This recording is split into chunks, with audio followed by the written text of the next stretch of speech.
सीखने वाले हैं कि कैसे हम लोग इंसर्ट का कोड का पीएचपी का कोड अलग जगह रखते हैं और उसको कैसे इस्तेमाल करते हैं। तो सिंपल है, बहुत ही ज़्यादा आसान है। देखिएगा ध्यान से, हम लोग चाहें तो अलग अलग जगह पे रख सकते हैं। देखिए, मैंने डेटाबेस कनेक्शन के लिए अलग से फाइल बनाया है dbconnect.php, और इसके अंदर में कनेक्शन ही लिखा और कुछ भी नहीं है एक्स्ट्रा। अब इस कनेक्शन को, जो लिखा हुआ है कनेक्शन यहाँ पे, इसको अगर तुम इंडेक्स पेज में बुलाना चाहते हो तो सिंपली तुमको ये करना होगा। क्या करना होगा? पीएचपी शुरू कीजिए, एक लाइन में कर देते हैं इसको, ठीक है। इंक्लूड वंस लिखिए और उसके सामने फाइल का नाम लिख दीजिए, दैट्स इट। आपका इंक्लूडेशन कंप्लीट हो जाएगा। अब ये जो फॉर्म है आपका, ये जो फॉर्म है, इसका डेटा अगर आप फीड कर रहे हैं और कहीं और भेजना है आपको, इस पेज में पीएचपी का कोड नहीं लिखना चाहते हैं, तो इंसर्ट डाटा करके आप यहाँ पर एक पेज बना लिया, ठीक है। इंसर्ट डाटा पेज देखिए पूरा खाली है और यहाँ पर आप अपना सारा लॉजिक लिख सकते हैं। तो हम अपना पूरा जो कोड लिखते हैं वहाँ पे, यहाँ पे लिखने वाले इफ़ इस सेट $_पोस्ट और बटन का नाम क्रिएट, और इसके बाद हम लोग एक एक करके सिंगल डेटा को बुलाएंगे EMP_name, और ये $_पोस्ट EMP नेम। देखिए ये जो EMP नेम लिखा है, ये वाला, ये एक्चुअल में पूरा इक्वल होना चाहिए इस नाम के, और जो सामने वेरिएबल रखा है ये कुछ भी हो सकता है, लेकिन हम चूँकि एरर ना आए इसके लिए दोनों को सेम ही रखा है ताकि कोई कन्फ्यूज़न ना हो। तो हम लोगों ने यहाँ पर एक नहीं 4 डेटा रखते हैं, और चारों के लिए Ctrl+D करके हम यहाँ पे रोल, देखो रोल, सैलरी और सिटी, चारों आ गया। देखो सेम नाम रखने का फ़ायदा हो जाता है, ज़्यादा कोई दिक्कत नहीं देता है। अब आपको अपना क्वेरी चलाना होगा, query MySQLi connect, sorry connect नहीं, MySQLi क्वेरी। और क्वेरी में आपको वेरिएबल ऑफ कनेक्शन चाहिए, तो आपको ये देखना होगा कि आपका जो डीबी में नाम है वो क्या है, कनेक्ट। तो आपको कनेक्ट यूज़ करना है, यहाँ पे कनेक्ट, और उसके बाद आप अपना इंसर्ट लिख सकते हैं। इंसर्ट इनटू, टेबल का नाम क्या है, रिकॉर्ड्स, ठीक है। EMP name, comma EMP role, comma EMP salary और EMP सिटी। बहुत ध्यान से करना है इसको, जिस सीक्वेंस में आपने इस काम को किया है उसी सीक्वेंस में उसका वैल्यू डालना होगा। टोटल 4 डेटा, तो मैं सिंगल कोड पहले लिख के निकल जाता हूँ, इससे छूटने का गलती नहीं होगा। अब पहला वाला वेरिएबल जो है वो है EMP नेम,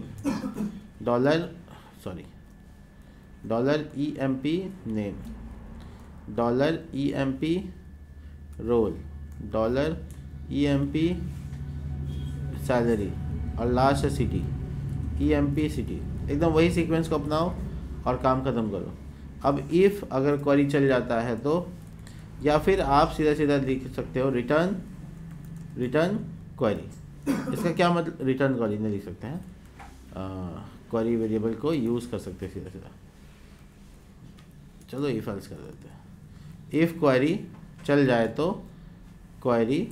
तो हेडर का इस्तेमाल किया रीडायरेक्ट के लिए, क्योंकि हम दूसरे पेज में हैं तो हम इंडेक्स पेज में आना चाहेंगे। लिखेंगे लोकेशन कॉलन किस पेज में, index.php। लेकिन इस बार क्या हुआ कि इंसर्ट का जो कोड लिखा है हम बाहर दूसरे पेज में लिखा है, इसलिए एक्शन यहाँ रिक्वायर्ड हो गया। एक्शन डालना ही पड़ेगा, insert data.php। अब जब insert data.php आपने डाल दिया है, आपका डेटा ये सारा का सारा फिल हो रहा है और सबमिट करेंगे तो हमारा पूरा फंक्शन काम करना चाहिए। इसको चेक करने के लिए हम आते हैं यहाँ पर और इसमें डेटा को फीड करना शुरू करते हैं। एक बार पेज को रिफ्रेश कर लो और कुछ डेटा डालो, और यहाँ पर रोल लिखो,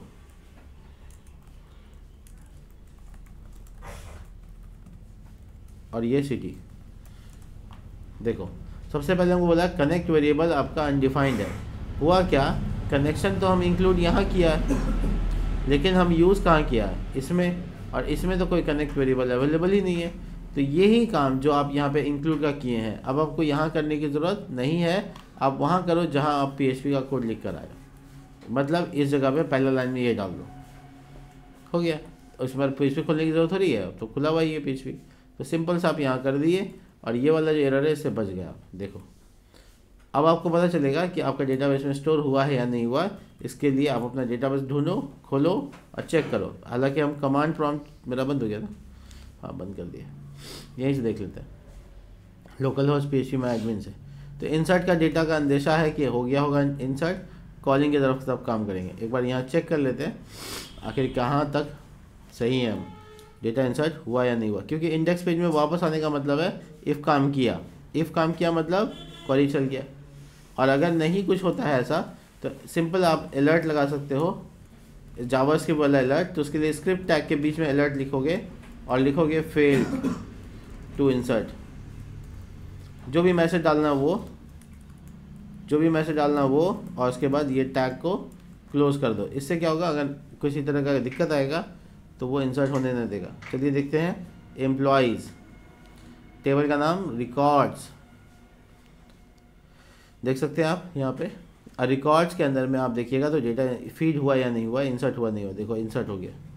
तो ये डेटा आने का मतलब है जो काम हम लोग सेम पेज पे PHP लगा के कर रहे थे वही काम हम बाहर कर, देखो प्रिंस एम्प्लॉय सैलरी और यहाँ पर ER, ठीक है, और ये पटना। तो ये देखो पूरा गया भी दूसरे पेज में, इंसर्ट भी हुआ और वापस उस पेज में आ भी गया, और आपका कोड अलग अलग जगह लिख भी लिया। देखिए इंसर्ट भी हो रहा है। तो आप भी पता चले क्या पता चला कि आप इंसर्ट का कोड को सेपरेट भी कर सकते हो। जब भी सेपरेट करोगे ध्यान रखना एक्शन पे उस पेज का रिडायरेक्ट होना चाहिए, उस तरफ जाना चाहिए। तो ये यहाँ PHP का कोड लिखने की ज़रूरत नहीं है। अब आते हैं कॉलिंग पे। तो कॉलिंग में T बॉडी और इसमें PHP का कोड, और ये देखो कॉलिंग क्वेरी MySQLi क्वेरी। अब यहीं लिखते हैं इसको, ठीक है। अब देखो कनेक्ट वेरिएबल यहाँ है क्या, नहीं है, तो सिंपल आप इंपोर्ट वही लाइन को यहाँ पे भी डाल दोगे। तो मतलब आपका कनेक्शन 50 जगह पे इंक्लूड होगा, लेकिन उससे कोई फर्क नहीं पड़ेगा, रहेगा एक ही जगह, है कि नहीं। रहा कहाँ, DB। अगर DB में चेंज किया तो सब जगह अपने आप चेंज हो जाएगा। तो आपका ये दूसरा, ये जो कॉलिंग का क्वेरी है सिलेक्ट ऑल फ्रॉम, ये देख लो ध्यान से। क्वेरी चलाने के लिए हम कौन सा फंक्शन लगाते हैं हमेशा, MySQL क्वेरी। और उसके बाद पहला कनेक्शन वेरिएबल जो अवेलेबल करा के देना होगा आपको, दूसरा select all from records select करो कहाँ से, रिकॉर्ड से। ये DQL का कमांड है, डाटा क्वेरी लैंग्वेज। इसके बाद हम लोग क्या करेंगे, इसमें से एक एक करके सब डेटा वाइल लूप से निकाल लेंगे। वाइल लूप में लिखेंगे एक एरे का नाम, यानी एरे लिख लेते हैं MySQLi फेच एरे में फेच करना है, और जो क्वेरी लिखा है ऊपर में वो वहाँ डाल देंगे। अब देखो तुम्हारा वाइल लूप तैयार। अब ये वाइल लूप के अंदर ही सारा काम आपको करना है। देखो PHP बंद। वाइल लूप क्या कर रहा है, एक एक करके डेटा ला रहा है और सब का सब एरे नाम के वेरिएबल में आ चुका है। हम आपको प्रिंट करके दिखा सकते हैं, देखिए प्रिंट R लगा के दिखाते हैं। तो आपको पता ही है इसके बारे में, प्रिंट R क्या करता है, एरे को प्रिंट करता है। देखिए दो डेटा है ना, दो एरे आ रहा होगा, देखिए आ रहा है एरे, यहाँ से यहाँ तक एक एरे और फिर दूसरा एरे, देखिए तो दोनों एरे अच्छे से दिख रहा है। बट ये ऐसे थोड़ी दिखाना, हमको जो टेबल में दिखाना है, इसके लिए हम लोगों को थोड़ा मेहनत करना है। तो हम यहाँ पे एक एक करके वेरिएबल सब में EMP name is equal to और डॉलर एरे से डेटा आ रहा है तो उससे निकाल लेंगे, और डेटाबेस में जो कॉलम का नाम है वो लिख लेंगे। हालांकि कॉलम का नाम तुम इंडेक्स वाइज भी लिख सकते हो। 0 का मतलब हो गया पहला कॉलम, 0 का मतलब पहला कॉलम कौन होगा, ID, एम्प्लॉय ID, वो इसमें स्टोर हो गया होगा, एम्प्लॉय ID, ठीक है। एम्प्लॉय नेम के बाद क्या है, देखो एकदम सीक्वेंस में जाना होगा, रोल सैलरी और सिटी, ठीक है। अब हम यहाँ पे एको करेंगे अपना एको टेबल रो जिसमें हमको डेटा दिखाना है, और ये देखो TD dollar EMP ID TD close और ये TR क्लोज। लास्ट में सेमी कॉलम नहीं भूलना है। इंडेक्स नंबर, हाँ हम अब आ रहे हैं उस पर कि इंडेक्स नंबर 0 का है, हम सब समझाते हैं। देखिए हम चेंज करेंगे उसको, ऐसा नहीं कि सही है। Role salary city. अब पहले देख लो आउटपुट क्या आता है। सब में क्या रहा है, ID है 1 2 1 2 1 2। क्या है, ID है इसलिए क्योंकि पहला नंबर इंडेक्स क्या होता है 0 होता है, 0 का कॉलम कौन सा है? अगर हम इसको एरे माने तो पहला कॉलम कौन सा है? दूसरा कॉलम, यानी नाम की जगह हम 1 भी लिख सकते हैं, राइट। और रोल की जगह 2, और इसकी जगह 3, और इसकी जगह 4। बट ये क्या होगा, डेटाबेस में बार बार चेक करना पड़ेगा कौन किस कॉलम का नाम है, राइट। देखो डेटा तो आ गया, बट ये चेक करना तो बहुत टफ काम है। यहाँ से यहाँ तक में पहले बॉर्डर लगा देते हैं, क्लास सिंगल कोट में बॉर्डर और पैडिंग 3। इसको चेक कर दो, देखने में कैसा लग रहा है, बढ़िया। अब क्या है कि यहाँ पे हम लोग जो डेटा डाल रहे हैं वो इंडेक्स नंबर से डाल रहे हैं, बट कभी कभी क्या होता है कि इंडेक्स नंबर है ना, हमको जाके चेक करना पड़ेगा पहले नंबर इंडेक्स पे कौन है, दूसरा में सीधा सीधा क्या करो, कॉलम का नाम डालो। देखो कोई अंतर नहीं आएगा। तो इसके जगह एम्प्लॉय नेम भी डाल सकते हैं, EMP नेम, कॉलम का नाम सीधा सीधा अंडरस्कोर। देखो 2 के जगह पे आप 2 मत लिखिए, आप लिखिए ऐसे, 3 की जगह ये मत लिखिए, लिखिए EMP सैलरी। मतलब इंडेक्स नंबर से भी हो सकता है, उससे भी हो सकता है, बट अच्छा कौन सा लगा आपको? आईडी से जाके देखना पड़ेगा कौन आईडी पे कौन है, लेकिन यहाँ नाम लिखने से क्या होगा, सीधा डायरेक्ट आ जाएगा। देखिए अभी भी सेम सेम है, कोई अंतर नहीं। अब आते हैं डिलीट के काम पर। डिलीट का काम मतलब डिलीट की क्वेरी तैयार करनी, ठीक है। तो इसके लिए हम एक TD स्पेशल तरीके से कंट्रोल D करके डुप्लीकेट कर लेते हैं, और ये यहाँ पर TD को खाली कर देते हैं। इसके अंदर में एक A टैग बनाते हैं, A हर्फ सिंगल कोट क्लास, और यहाँ देखो सिंगल कोट में ही रखेंगे क्योंकि स्ट्रिंग के अंदर है, BG dash red dash 6 text dash white PX3 PY2, ठीक है, text dash XS extra small, अब बीच में क्या लिख रहेगा, डिलीट, और A टैग बंद। ये नॉर्मल HTML की है हम, और क्यों चाहिए, टेलविन का डिज़ाइन ले लिए, ये देखो डिलीट का बटन आ गया। अब इस पर क्लिक करने से डिलीट हो, ऐसा फीचर डालना होगा। तो देखो सबसे ज़्यादा ज़रूरी क्या होता है, मेथड, गेट मेथड से एक वेरिएबल बनाना जिससे ये डेटा यूनिक हो जाएगा। तो हम इसका नाम ID रख लेते हैं, नाम रखने में कोई दिक्कत नहीं है, वेरिएबल जो रखना है वो उसके अकॉर्डिंग रखना जो ऊपर बना हुआ है। तो क्या हुआ, गेट वेरिएबल का नाम क्या हुआ, ID, और उसके सामने जो वेरिएबल है उसमें क्या डाला हुआ है, एम्प्लॉय ID, ठीक है। अब ये जो ID लिखा हुआ है यहाँ पे, इस ID को तुम टारगेट कर सकते हो। अब हम इस बार डिलीट, अच्छा डिलीट का इस बार हम फाइल को अलग कर लेते हैं, डिलीट data.php, ठीक है। तो डिलीट डाटा, इससे अगर चाहो तो अंडरस्कोर ना लगाकर D कर सकते हो ऐसे। तो इंसर्ट डाटा की तरह ही डिलीट डाटा फाइल बना रहे हैं, है कि नहीं, बनाते हैं डिलीट data.php। अब देखो हम डिलीट का भी प्रोसेस है ना, वहाँ पे ना करके कहीं और करने जा रहे हैं, इसलिए हम पेज का नाम वहाँ पे मेंशन किए हैं। अगर तुम सेम पेज पे करते हो तो तुम सीधा क्वेश्चन मार्क से शुरू कर सकते हो, लेकिन अगर तुम किसी और पेज में कर रहे हो तो नाम बताना आवश्यक हो जाएगा।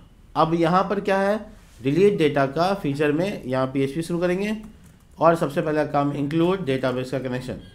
तो क्या लिखेंगे, DB कनेक्ट, C कैपिटल नहीं, DB कनेक्ट, ठीक है। इफ़ अगर इस सेट $_ गेट और ID क्यों लिखा हम, क्योंकि यहाँ पर जो नाम लिखा था उसमें ID लिखा है, ये नाम। अगर यहाँ हम खुशी लिख रहे हैं तो यहाँ पे भी हमको खुशी लिखना पड़ेगा, ठीक है। डिलीट में यहाँ एक तो बड़ी ज़्यादा हो गया। अब वो जो एक मिनट यहाँ पे छोटी ब्रैकेट और लगेगा। अब ये ID को उठा कर हमने एक वेरिएबल में, लोकल वेरिएबल में स्टोर कर लिया। अब अपनी क्वेरी चलाते हैं, क्वेरी। तो क्वेरी चल रहा है डिलीट का, तो लिख देते हैं डिलीट क्वेरी। क्वेरी वेरिएबल नाम फिक्स नहीं है, कुछ भी लिख सकते हो, MySQL क्वेरी, और कनेक्शन का नाम कनेक्ट, और इसके बाद डिलीट फ्रॉम टेबल का नाम क्या है, रिकॉर्ड्स, वेयर। अब वहाँ डेटाबेस में क्या कॉलम का नाम है, EMP ID नाम है, तो डेटाबेस के कॉलम का नाम ये लिखेंगे, और ये जो लोकल वेरिएबल अभी हम बनाए वो लिख देंगे। अगर क्वेरी चल जाता है तो इफ़ डिलीट क्वेरी चल जाता है तो हेडर वर्क करेगा और हमको लोकेशन पे भेज देगा। लोकेशन, कौन सा लोकेशन, index.php, और अगर ऐसा नहीं होता है तो एक तो बढ़िया सा मैसेज डबल कोट्स के अंदर एको स्क्रिप्ट टैग अलर्ट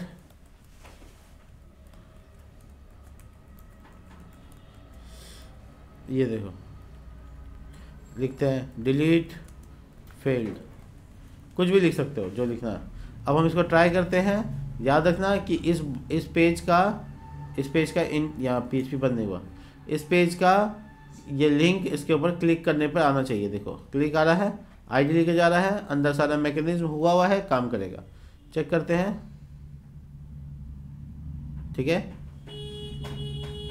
परफेक्ट। तो डिलीट का जो काम है एकदम बिना कोई एरर के कंप्लीट हो गया।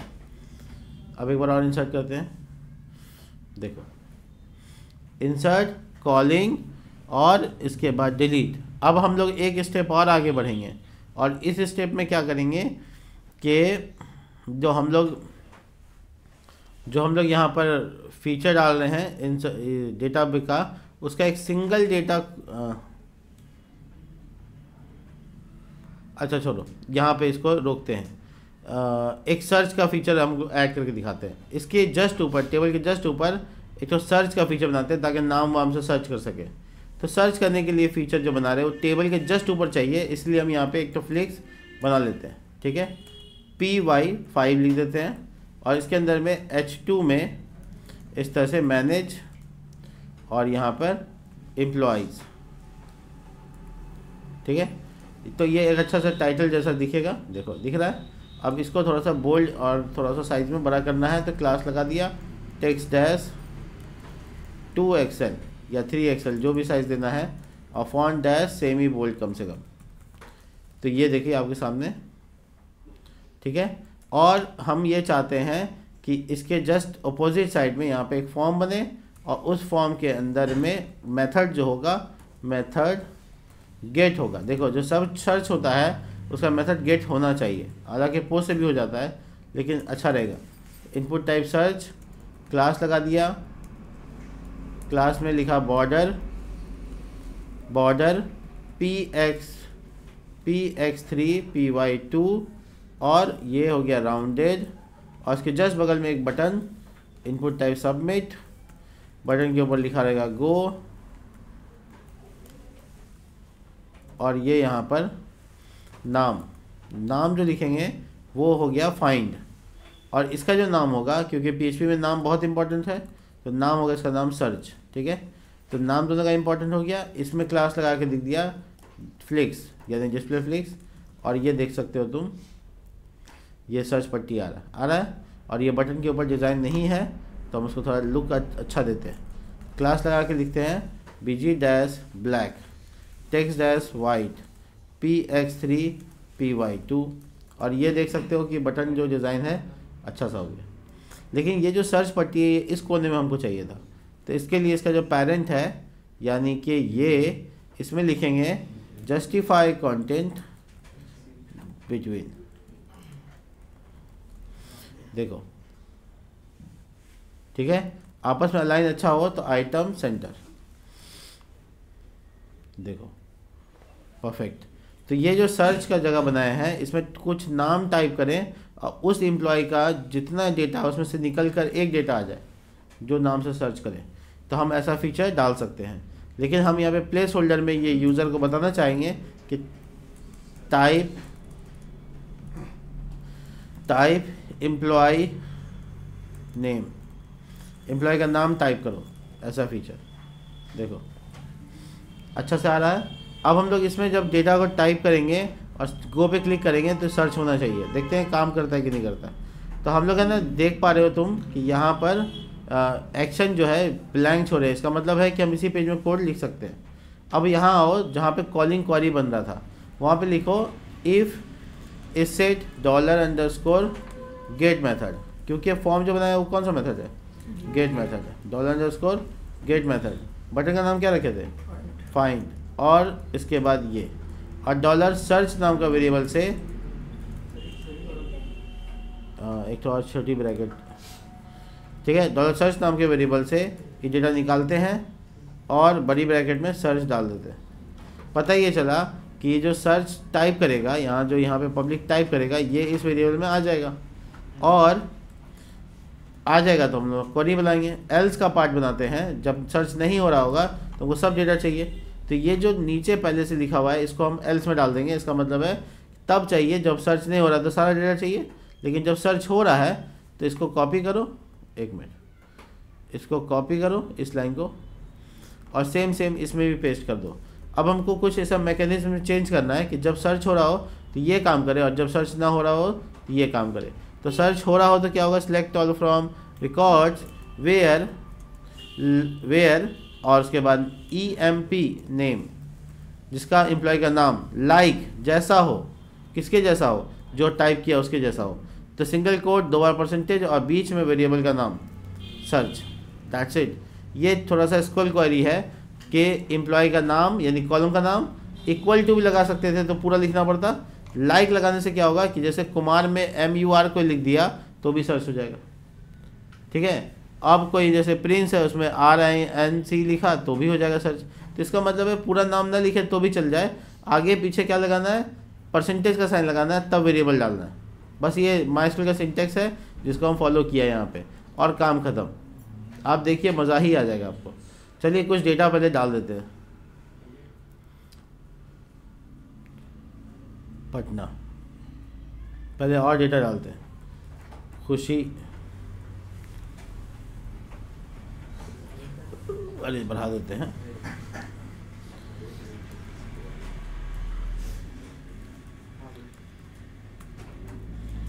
देखो इस तरीके से हम लोग डेटा को ज़्यादा से ज़्यादा फीड कर देते हैं, ठीक है। अब हम एम्प्लॉय सर्च करेंगे, KHUSI खुशी सर्च करते हैं, और देखो यहाँ पे हम सादिक सर्च करेंगे, और अगर ब्लैंक को एंटर मार देंगे तो सब का सब, यानी प्रिंस। अब देखो सादिक और खुशी में देखो SI लिखा हुआ खुशी में, तो SI भी सर्च होगा, खुशी आ गया। ऐसे सादिक में QUE है तो सादिक भी सर्च होगा। प्रिंस में RN है तो भी, RN नहीं है, PR है, देख रहे हो। तो यानी छोटा से छोटा पार्ट भी अगर तुम नाम का लिख दोगे तो भी सर्च होने लग रहा है। अब तक सर्च इस्तेमाल कर रहे थे और आज सर्च तुम बना लिए। तो मिलते हैं नेक्स्ट वीडियो में, तब तक के लिए बाय। कोशिश कीजिएगा, ट्राई कीजिएगा, एक फीचर और ऐड कर दिया।